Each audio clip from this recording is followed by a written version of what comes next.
Bom, vamos lá. Vou começar de trás pra frente. Vocês vão começar de trás pra frente, né? Agora tá na moda. Todas as Fica mais fácil lembrar, né? Todas as afirmações que meu nobre amigo pastor Ezequiel afirmou. Vamos começar de trás pra frente. Na primeira fala dele, ele tinha dito bem assim, ó.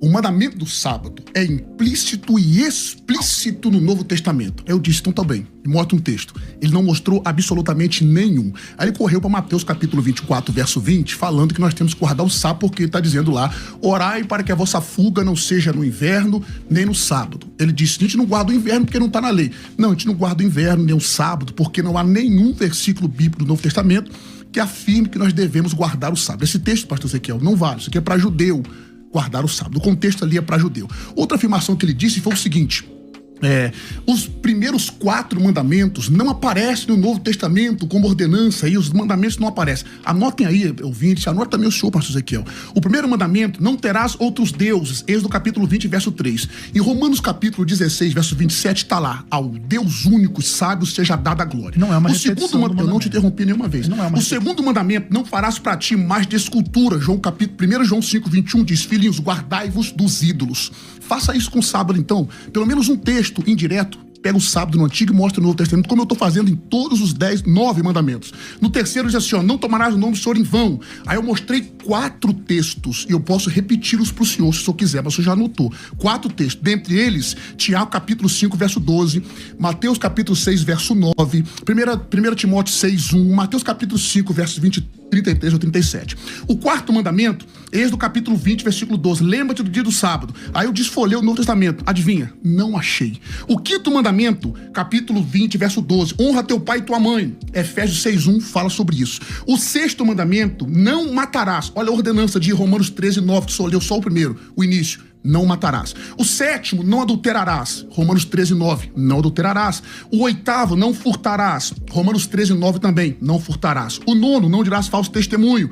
2 Coríntios 12, 20, está escrito assim lá também. O 10º mandamento, não cobiçarás, está escrito lá em Romanos 13, verso 9, não cobiçarás. Cadê o sábado, pastor? Não tem. Em segundo lugar, o senhor sempre gosta desse texto, de Tiago 2,10, só que esse texto é um problema para o senhor. Primeiro, o senhor não leu o texto.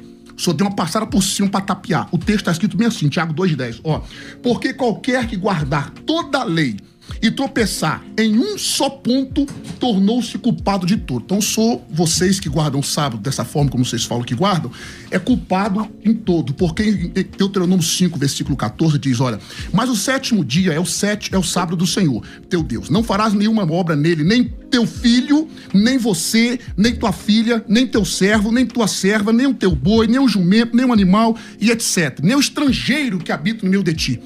Eu tenho certeza que nas instituições de vocês, os funcionários deles trabalham no dia de sábado, ok? Eu tenho certeza que existem filhos de adventistas que não guardam o dia do sábado. Então vocês estão tropeçando nesse ponto. Em terceiro lugar, o senhor citou Atos capítulo 15, dizendo, mas lá não tem um mandamento tal, lá não está dizendo para honrar pai e mãe. O contexto de Atos 15, meu pastor, é sobre a guarda da lei. No verso 5 de Atos, é porque às vezes citar texto fora de contexto é complicado. Em Atos capítulo 15, aliás, texto fora de contexto vira pretexto. É o que o senhor está fazendo. Olha o verso 5, olha o assunto de Atos 15.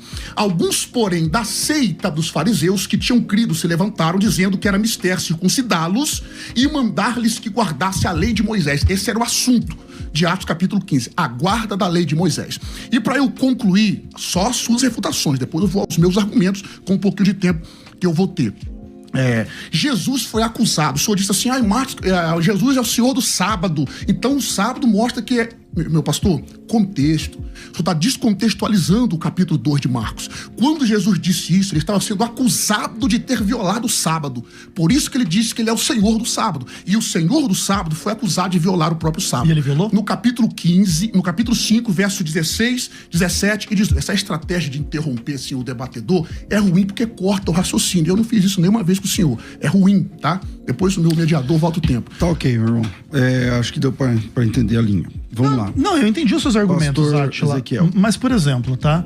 Não, você não mostra nenhum texto do Novo Testamento, blá, blá, blá. Tá lá, Lucas capítulo 23, verso 56. 55. As mulheres que tinham vindo da Galileia com Jesus, seguindo, viram o túmulo e como o corpo fora depositado ali. Então se retiraram para preparar aromas e bálsamos e no sábado descansaram conforme o mandamento. O Evangelho de Lucas foi escrito décadas depois da morte de Jesus e esse fato ainda foi lembrado. E não é nem esse o único ponto, como eu expliquei para você em inúmeros aspectos.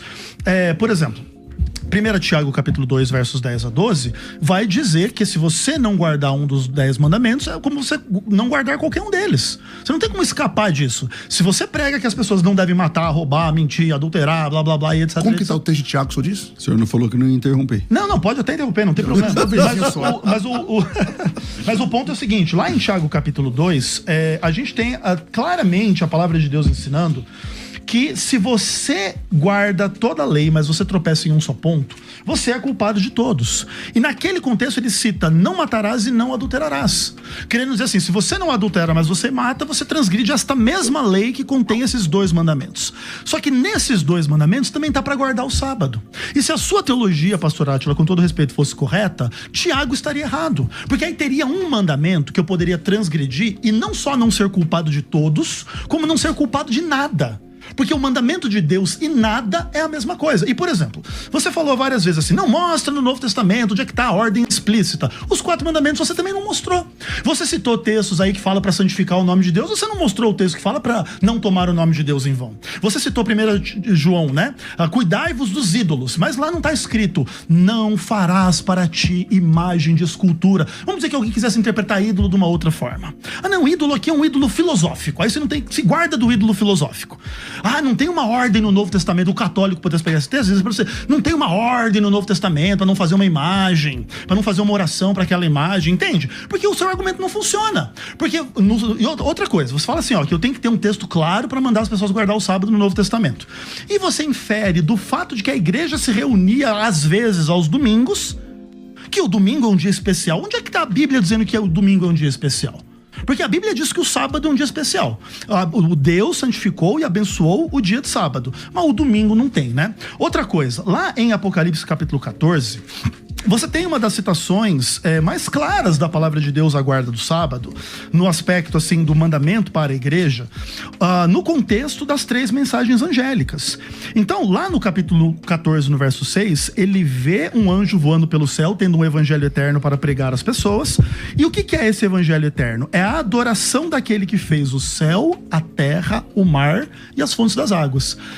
Essa expressão que se refere a Deus, fez o céu, a terra e o mar, e tudo que neles há, remonta a Deus que criou o mundo em 6 dias e descansou no 7º. E aí no verso 12 desse capítulo se fala, aqui está a perseverança dos santos, os que guardam os mandamentos de Deus e a fé em Jesus. Então não tem como fugir, entende? E se você quiser insistir nessa ideia de que tem que ter um mandamento repetido explicitamente, os 4 primeiros também não tem. Inúmeros outros mandamentos do Antigo Testamento, que mesmo a igreja segue hoje, por exemplo, existem mandamentos no Antigo Testamento que você não pode transar com a sua tia. Isso não existe no Novo Testamento. Ou que você não pode transar com animais. Isso não existe no Novo Testamento. Mas qualquer cristão com o mínimo de bom senso seguiria isso porque está na lei de Deus. Então ninguém vai dizer que a pessoa não vai seguir esses mandamentos, porque não existe essa lógica. Essa lógica que vocês usam, ela é só usada para se desvencilhar de um mandamento que é óbvio que é difícil guardar. Mas não é só o sábado que é difícil guardar. Se a gente for trabalhar no contexto do nosso pecado, todos nós transgredimos todos os mandamentos de Deus. Nós erramos, mas o ponto é, Jesus morreu para perdoar os nossos pecados, para que a gente confesse e abandone os nossos pecados, para que no contexto da nova criação nós sejamos novas criaturas e a gente guarde os mandamentos de Deus da melhor forma possível. A instituição adventista transgride o sábado? Sim. Na instituição adventista existe adúltero? Sim. Na instituição adventista existe gente mentirosa e safada e etc? Sim. Mas isso é o pecado do ser humano, isso não abole em nenhum minuto a lei de Deus.